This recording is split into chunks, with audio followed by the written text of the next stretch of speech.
For the rest of the panel, really not much of an introduction needed, but I'm going to go from my right. Carrie Brown, who works for Bein and Al Jazeera. You've got your mum in the front row. Carrie has worked for Bein and Al Jazeera for 14 years now. She's one, I would say, of the most high-profile women journalists around. She's on our national committee. We're delighted that she's been on the national committee for the past 2 years. And she's off to her third World Cup, Carrie? Is that right? Yeah. So she'll be flying out to Russia, going to be based around the England squad. To my right, obviously needs no introduction to anybody who's watched English football for, I don't want to say how long now, Frank. Don't worry. 20 odd. More than a century of England caps. Certainly, I would say, one of the finest players ever to have played for West Ham. And certainly, without a shadow of a doubt, one of the finest players for Chelsea and his country, Frank Lampard.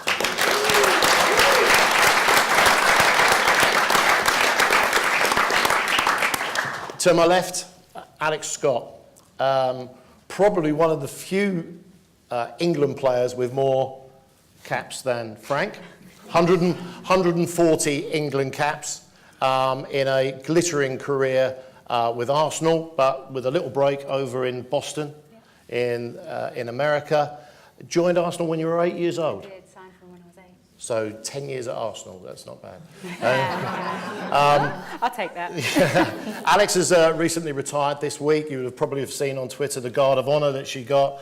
A fantastic servant for not just Arsenal, not just for England, but for women's football in this country. We're delighted this year that we have had the first Football Writers Association Women's Footballer of the Year, Fran Kirby from Chelsea, richly deserved as well. But Alex epitomises the growth of the game and everything that's great about women's football. We're delighted to have her here tonight.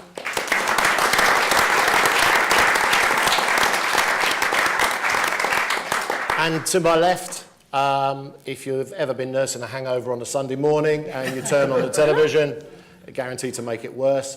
Neil Ashton, the chief football writer of The Sun, host of Sky Sports Sunday Supplement, one of the best known faces in journalism, national journalism, has worked for a myriad of papers, The Mail, The News of the World, and then joined The Sun. Coming up for your 5th World Cup, Ash.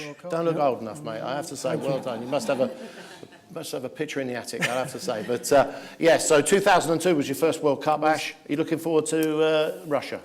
I am looking forward to it, particularly after today, actually, because we saw Gareth Southgate at, where did we see him? Wembley? At Wembley, rather. So, because that must have been hours ago. About 3 hours ago. And he's got a lot of enthusiasm. He's measured. He's got the squad that he wants. He's got the squad that it's his squad. It's the squad that he picked, the players he wants to take to Russia. And yeah, he's looking forward to it, and so are we after today. Just a little quick guide to the running order of the night, I guess. First half, we're going to look at the FA Cup final on Saturday, obviously, something which will be close to Frank's heart with Chelsea versus Manchester United, Conte versus Mourinho, blue against red. I think it's going to be a fantastic game. And then we'll have a little bit of a 15-minute comfort break. The bar's out there, you've seen where it is. Feel free to go out and have a drink, bring a drink back. The bar will be closed during the session and the second half as well. So if you want to get yourself a drink, feel free, bring it back in, not a problem. Second half of the evening, I'm going to throw it over to you.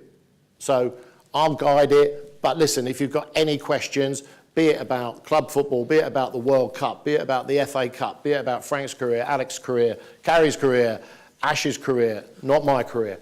And then basically, there will be a microphone, it will go around, throw the questions to the panel, and they will answer them to the best of their ability. So nothing off limits, well, you know, within reason.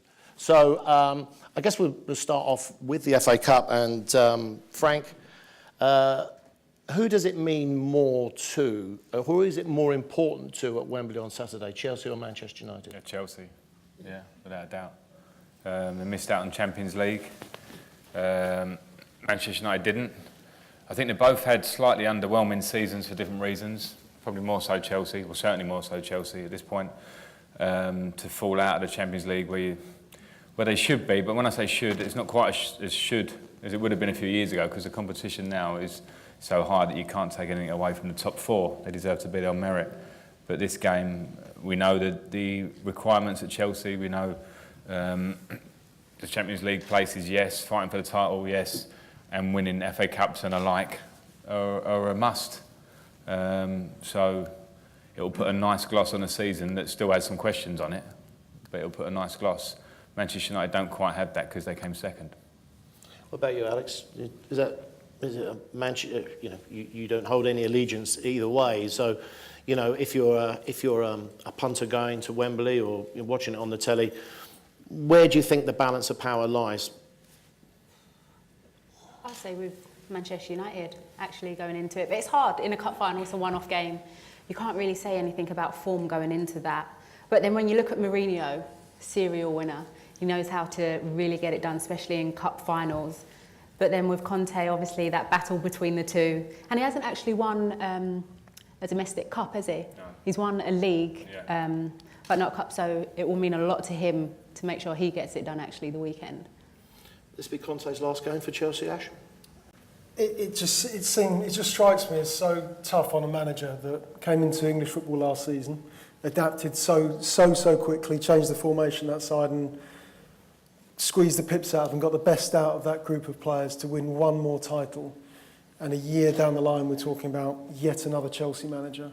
But the politics at that football club, as we know, we've seen the history, and Frank, of course, has played through that history and with so many different managers. And you can see it coming, you can always feel it.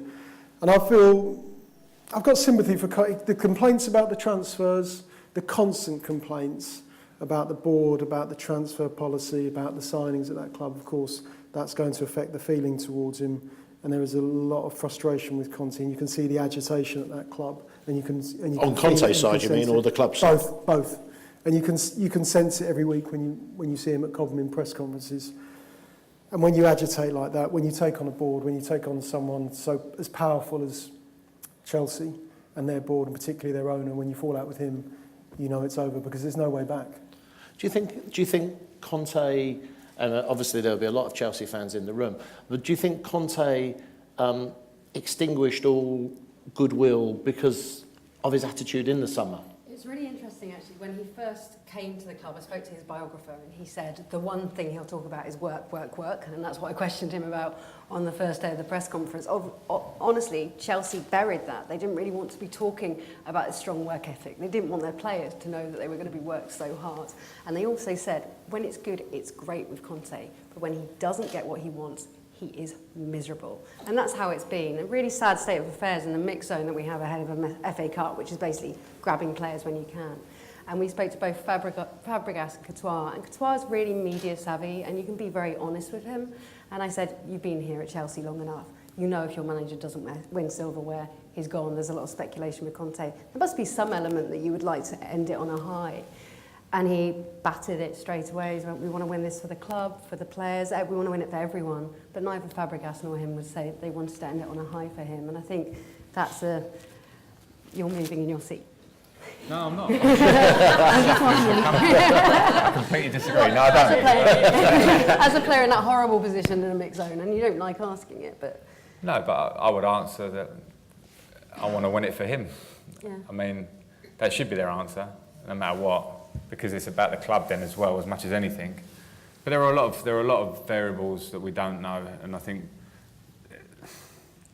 neither side comes out of a whole load of glory from this season. A little bit to what Neil said, I think.